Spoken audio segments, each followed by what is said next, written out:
안녕하세요. 위기의 중장년을 위한 토크쇼 위기의 중장년 현실 토크를 진행하게 된 YTN 라디오 김혜민 PD입니다.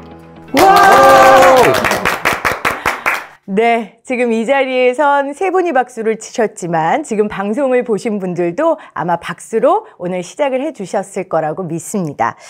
오늘은요, 정말 위기의 중장년의 현실의 모습은 어떤지 그 모습을 좀 저희가 알아보려고 합니다. 사실 40을 부록이라고 하죠. 50을 지천명이라고 합니다. 60을 이순이라고 합니다. 그런데 제가 이제 한 40대 초반인데 아니더라고요. 이 말들이 정말 그냥 교과서에서만 나오는 말들이더라고요. 아마 저뿐만 아니라 이 방송을 보시는 분들도 저와 같은 생각이실 거라고 생각합니다. 현실에서 중장년은 어떤 모습일지 또 어떤 고민들을 하고 있는지 오늘 이 토크쇼를 통해서 여러분들과 함께 이야기를 나누겠습니다. 여러분들 잘 아시겠지만 대한민국 자살률 1위입니다. OECD 국가 중에 1위라는 이 불명예를 지금 몇 년 동안 계속해서 저희가 차지하고 있는데요. 2021년 사망 원인 통계에 따르면요. 연령대로 살펴보면 전국과 서울시 모두 50대의 자살 사망자 수가 가장 많은 것으로 나타났습니다. 특히 50대 남성의 경우에는 전체 자살 사망자 수의 20.5%를 차지했고요. 최근 사회적인 문제가 되고 있는 고독사의 경우도 50대, 60대 분들이 거의 절반을 차지한다고 합니다. 이런 비극적인 뉴스 앞에 우리가 할 수 있는 일은 무엇일까요? 오늘 전문가들과 함께 우리가 해야 할 일들 한번 생각해 보도록 하겠습니다. 저와 함께 해주실 세 분을 소개합니다. 먼저 서울대 교구 빈민사목위원회 대학동 고시촌 담당 이영우 신부님 오셨습니다. 반갑습니다, 신부님. 네, 반갑습니다. 반갑습니다. 다음으로는요, 성북 50플러스 센터의 박익현 센터장님 나오셨어요. 반갑습니다. 반갑습니다.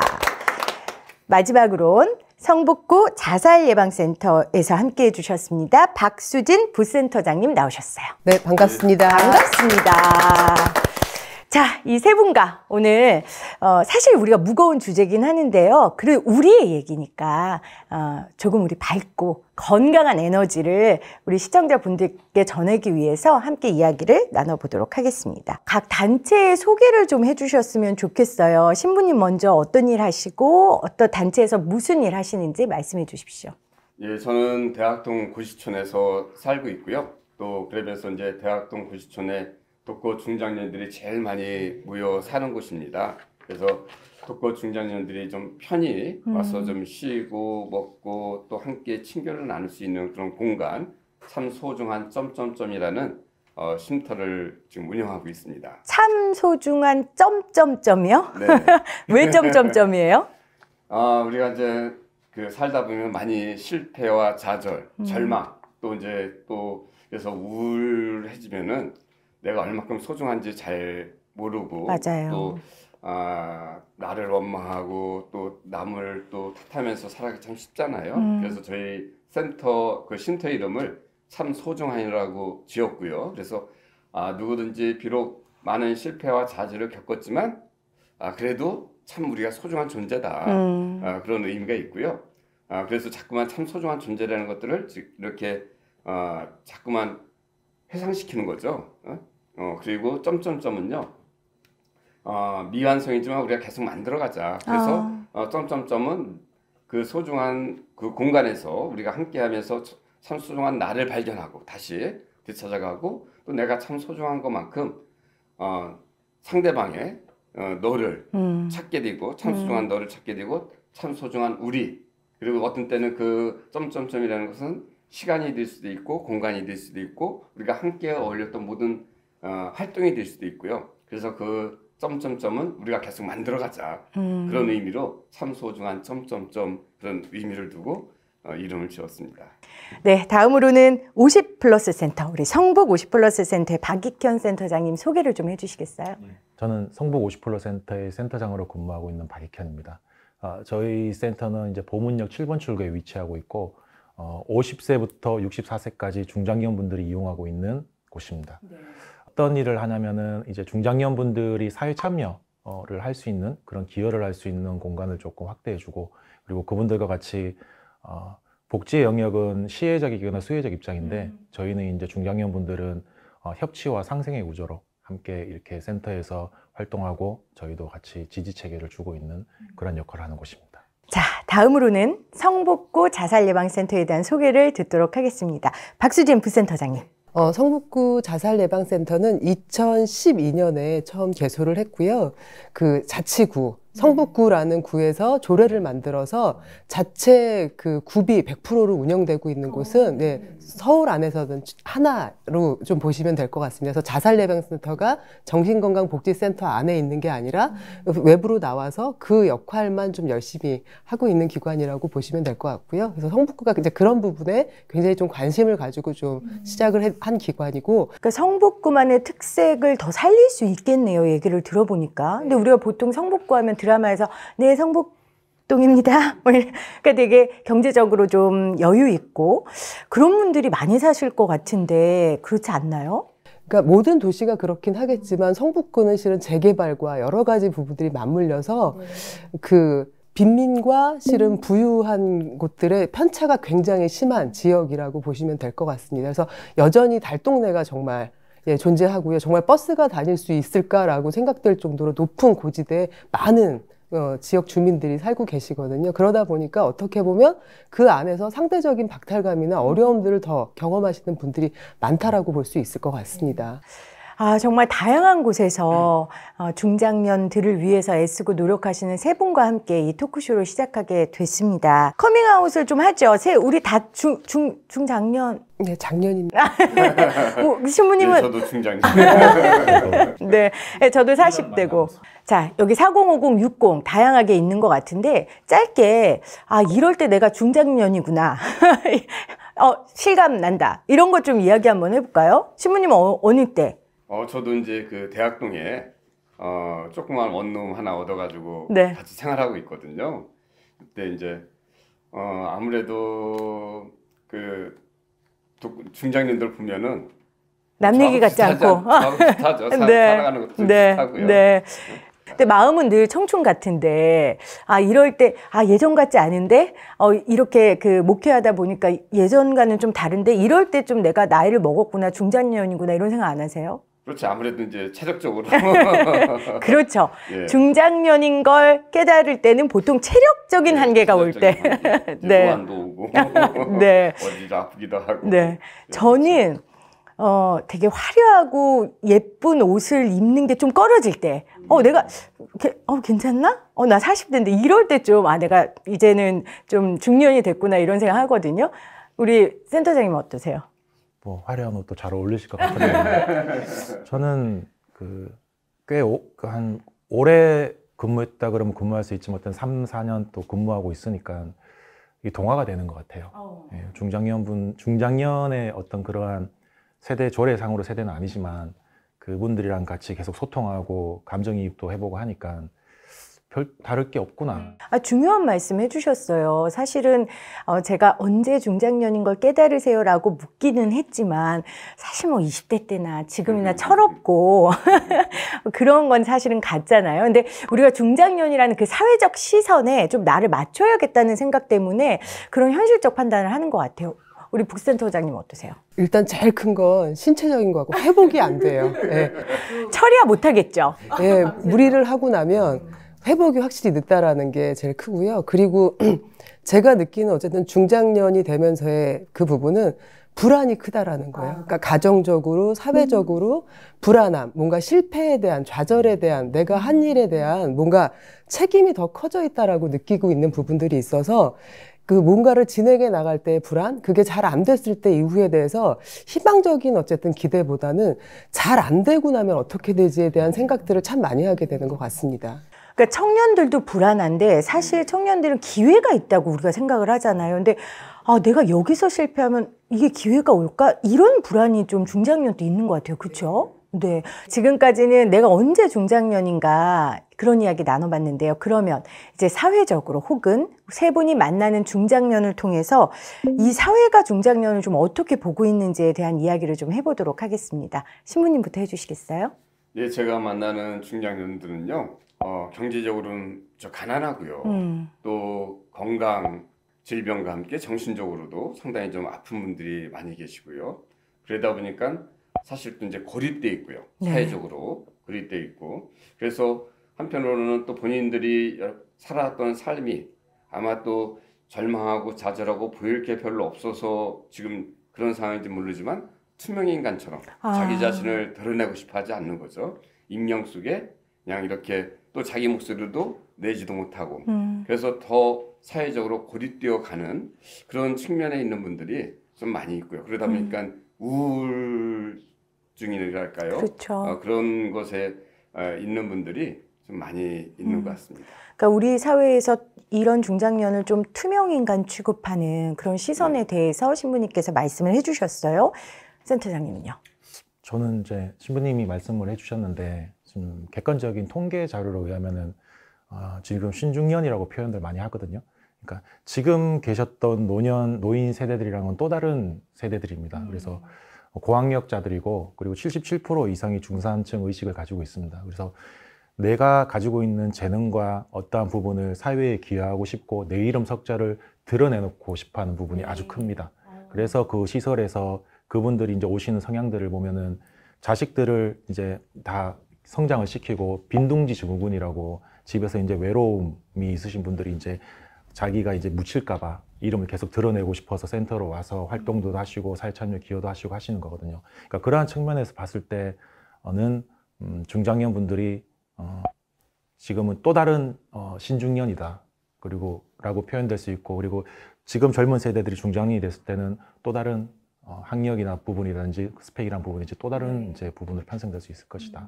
라고 말씀드릴 수 있을 것 같습니다. 그러니까 예전에는 인생의 그냥 후반전을 기다리던 중장년이라면 지금은 적극적으로 나를 드러내고 내 인생의 후반전을 준비할 자세가 돼 있는 중장년이다. 그렇게 시각이 바뀌었다라고 설명해 주셨고요.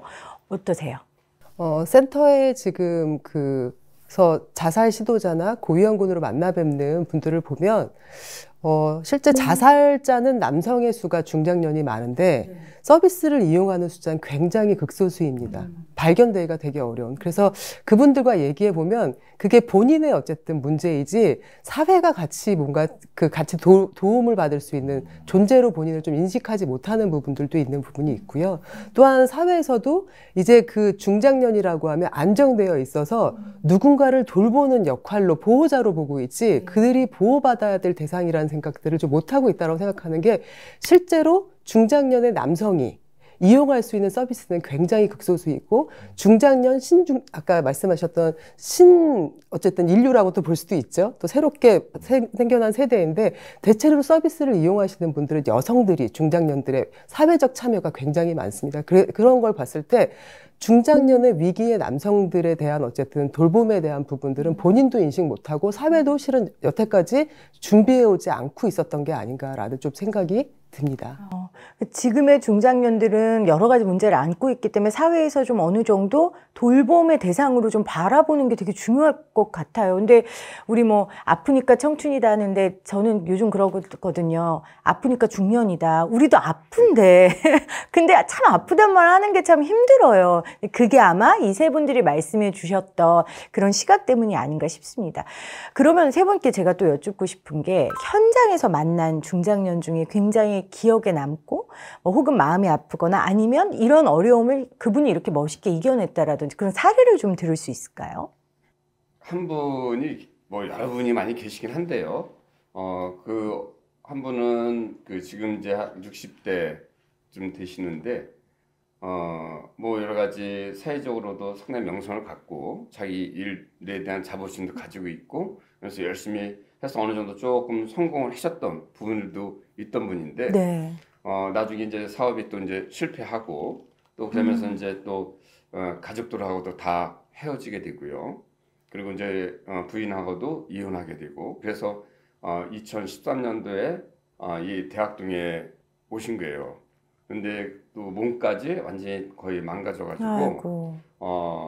그 우울과 그것 때문에 이제 어떻게 하면 죽을까 이제 자살에 대한 그 생각들 또 이 마음의 배신감, 분노 그것들이 무척 컸었는데 어떻든 그래도 이제 저희가 그 이 대학동에서 이제 꼭 저희 참 소중한 뿐만 아니라 대학동 프로젝트라는 이름을 가지고 시민사회 종교단체들이 같이 저희가 활동을 하고 있거든요.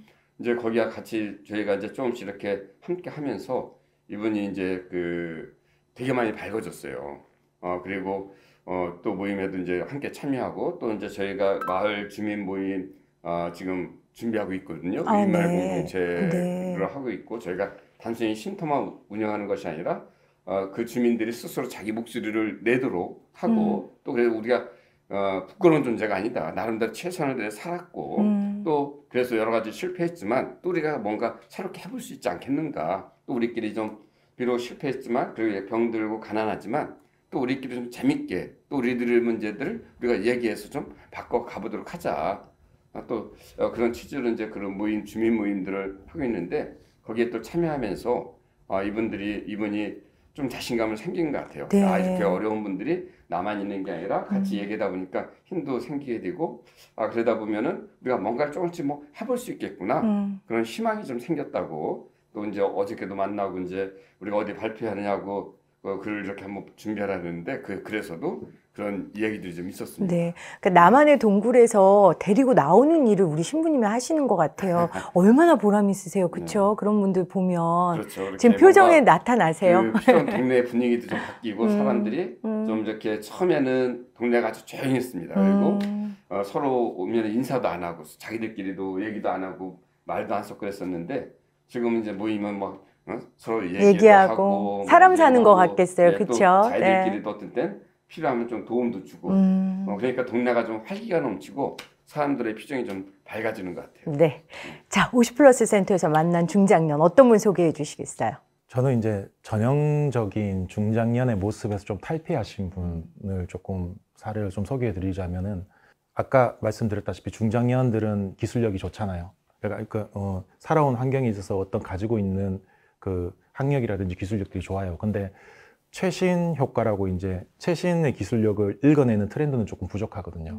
근데 그래서 저희가 이제 기술 창업 센터랑 같이 컨소시엄으로 어떤 프로젝트를 하나를 기획을 했습니다. 기획을 한 다음에 이분이 참여를 하고 그거를 못 읽는 것을 세대 융합이라는 청년 기업들이랑 같이 콜라보를 시켜서 지금 어떠한 본인의 그 부족한 최신 트렌드를 읽는 경험을 부족한 거를 이 청년 세대들이랑 같이 결합하고 경험적인 요소는 충분히 부여하고 이러한 것들을 조금 결합해서 창업을 시킨 부분이 좀 많이 생각이 나고 또 창업도 하셨어요? 예, 같이 콜라보로 해서 창업을 진행을 시켰던 부분이 조금 많이 생각이 납니다. 지금 중년들이 사실은 아날로그 시대고 또 저 같은 경우에는 아날로그 디지털 시대를 다 경험했는데 그런 분들한테 조금만 교육시켜주고 조금만 할 수 있도록 도와주면 그 시너지 효과가 엄청날 것 같아요.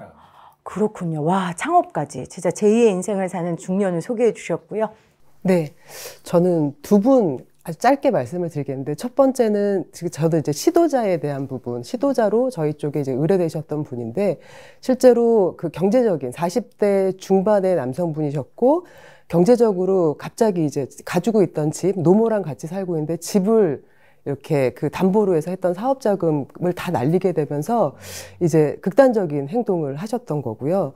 근데 안타까웠던 건 연락을 했을 때 그분하고는 연락을 못하고 가족하고만 통화가 됐던 부분이었는데 시도를 하셔서 신체적으로 굉장히 손상이 많으셨는데 그 다음날 바로 출근을 하셨다는 얘기를 듣고 너무 가슴이 아팠습니다. 그래서 이제 그렇게 되면서 이분은 이 상황에서도 생과 사를 바로 목전에 두고 거기까지 갔다 오셨는데 다음날 또 돈을 벌기 위해서 나가셨다는 얘기를 듣고 좀 가슴이 아팠던 그런 사례가 있었고요. 두 번째 사례는 그분도 시도를 하시고 그 경찰에서 구조를 받으시고 이제 저희하고 연결이 되셔서 다행히 만나셨는데 당시에는 굉장히 뭐 집중력도 떨어지시고 해서 대화도 굉장히 어려우신 상황이었고 그 상황에서 치료받으시는 거나 이런 것들을 저희가 좀 지켜보면서 2달여를 좀 지금도 이제 유지하고 있는데 그 사이에 회복하시면서 치료도 받으시고 또 구직 활동도 하시고 계시거든요. 실은 그때랑 지금이랑 상황이 달라지신 건 아무것도 없지만 당시에는 어쨌든 한쪽으로 되게 편향돼서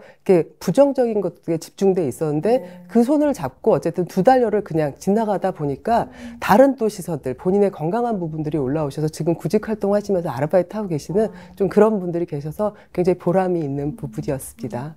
제가 세 분 얘기를 들어보니까 우리 신부님은 정말 자기 세계에 갇혀 있고 절망해 있는 중장년들을 만나시고, 우리 센터장님은 좀 세상 밖으로 날개를 다시 피고 싶은 중장년을 만나시고, 우리 부센터장님은 정말 삶과 죽음 그 경계에 있는 위기의 중장년들을 만나시는 것 같아요. 그래서 오늘 우리가 다양한 이야기를 들을 수 있는데, 아까 우리가 얘기를 했지만 중장년에 대한 사회적 시선 때문에 국가적 정책도 사실은 좀 부재하거든요. 그 이야기를 좀 하고 싶어요. 왜냐하면 각 기관에서 하는 일은 얘기 중에 많이 해주셔서 좀 이런 정책이 있었으면 좋겠다, 혹은 정부가 인식을 좀 이렇게 바꿔줬으면 좋겠다, 그런 거 있을까요, 신부님?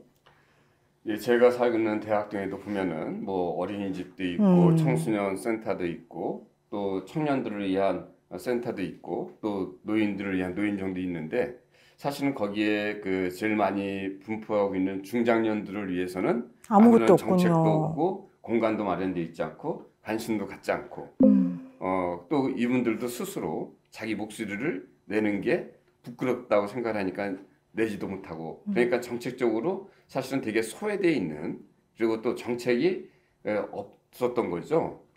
그런데 사실은 이제 그 제일 우영군에 있는 분들이 사실 독거 중장년들이거든요. 이분들에 대해서 좀 더 우리 사회가 좀 관심을 갖고 정책적으로도 이분들을 위한 사회적 주택이라든지 또 이분들을 위한 공동체 형성을 할 수 있다든지 또 자존감을 좀 이렇게 좀 회복할 수 있는 다양한 프로그램들을 할 수 있도록 또 지원해주고, 또 그래서 이분들이 자존감을 좀 회복하고 공동체를 좀 이렇게 새로운 사회적 관계를 좀 만들어가고, 또 그래서 좀 공동체를 만들어서 자기들의 삶들을 자기가 좀 이렇게 자신감 있게 드러내고 또 목소리를 낼 수 있는 뭐 그런 것들이 사실 필요한 것 같아요. 또 그들을 위한 또 일자리라든지 일자리도 이분들이 정상적으로 일하기가 힘든 부분들이 많거든요. 그럼요. 그러면 다양한 일자리를 해서 파트타임으로도 일해서 좀 경제적으로 좀 도움을 받을 수 있도록 한다든지 다양한 그런 정책들이 좀 필요한데 아직까지는 거기에 미치지 못하고 있지 않나. 이제 지금 어떤 면에서 보면 조금씩 이 독거 중장년들에 대한 그 문제가 이제 조금씩 이제 드러날고 좀 관심을 갖는 단계가 아닐까 그런 생각이 듭니다. 중장년에 대해서 일자리라든지 뭐 취업 그리고 뭐 주거 지원, 뭐 일상생활 지원을 하기 위해서는 저는 이게 근거가 일단 객관적인 근거가 뒷받침돼야 된다고 생각합니다. 그러니까 지금 사회복지사업법 안에는 노인을 위한 복지 사업이 들어가 있고 청년 사업이 들어가 있고 아동 사업 다 들어가 있지만 결국 중장년에 대해서는 이들이 과연 복지가 필요로 한 것인가라는 국가에서 뭐 그러한 고민이 조금 있겠죠. 그래서 그러한 편성은 안 되어 있어요. 그래서 가장 시급한 거는 그러한 인식들을 조금 동반이 돼서 중장년을 이제 복지하는 계층으로 바라봐서 그 입법 안에 그 부분이 좀 들어갔으면 좋겠다는 생각이 듭니다. 그래야지 모든 활동의 지원에 대한 부분이 명확하게 지원이 될 수 있는 근거가 확립이 되기 때문에 저는 그 부분이 선행돼야 된다고 생각합니다. 네. 예, 저는 뭐 실무적인 차원에서 보면 실은 지금도 서비스가 굉장히 부재하긴 하지만 존재하는 서비스들이 있습니다. 그런데 제가 만나는 위기의 대상자분들은 고립되어 계시고 그 서비스를 적극적으로 활용하시거나 이용하시지 못하고 있는 부분들이 있거든요. 근데 이런 그 좀 이렇게 여러 곳에 흩어져 있는 이 서비스에 대한 부분들을 그분들께 그럼 어떻게 전달시킬 것인가. 저는 좀 그 부분에 대해서는 지금 이제 주민센터나 아니면 지금 얘기했던 정부 차원의 어쨌든 홍보나 이런 것들을 통해서 그분들에게 그런 것들을 알리는 것들에 대한 존재하는 것이라도 알려서 좀 닿을 수 있는 곳에 이런 서비스가 있구나라는 것들에 대한 지금 현재는 뭐 노인에 대한 부분, 청소년에 대한 부분, 아동에 대한 부분들은 굉장히 크게 국가적으로 홍보나 이런 것들 영상으로 해서 좀 안내하고 있는데 그래서 닿을 수 있지 않을까라는 기대를 하게 되는데 중장년에 대한 부분은 정말 그런 부분들이 좀 미비하다. 그래서 그런 국가적인 정책으로 존재하는 것들에 대해서 안내하는 그런 것들이 먼저 좀 우선돼야 되지 않을까 이런 생각을 해봅니다. 얼마나 안타까우시면 목이 메어가지고 그렇죠. 그래서 서울시 자살예방센터가 이런 영상을 만드는 겁니다. 아까 전에 제가 들으면서 계속 생각하는 건 우리의 목소리를 자꾸 내야겠다. 그래서 이런 영상도 좀 만들고 정부에 좀 압력도 넣고 관련된 법률 제정해 달라 이런 얘기도 해야 되고 그래야 되지 않을까 그런 생각을 좀 해봤습니다. 위기의 중장년 현실 토크 여러분들 함께 하셨는데요. 정말 세 분을 통해서 중장년의 현실 그리고 우리의 과제까지 짚어봤습니다. 마지막으로 세 분께 이 방송 보면서 눈물을 흘리고 있을 그리고 어디 가서 창피해서 내 아픔을 얘기하지 못하는 우리 중장년들에게 따뜻한 응원의 한 말씀 해주시면 좋을 것 같아요. 예, 저는 그 중장년들이 모든 게 당신의 잘못은 아니다. 그리고 참 소중한 한 분 한 분들이다. 그것들 한번 느끼고 해주고 싶고요. 그리고 사실 저희가 나와서 이 토크 하는 게 아니라 그분들이 나와서 맞아요. 당신의 얼굴을 드러내고 또 자기들의 목소리를 내고 그래서 우리도 같이 당당한 어떤 면에서 조금 인생이 조금 실패했을지 모르지만 그래도 우리는 나름대로 또 최선을 다해 살아왔고 또 살아가려고 하는 사람들이다. 우리 함께 같이 살아보자.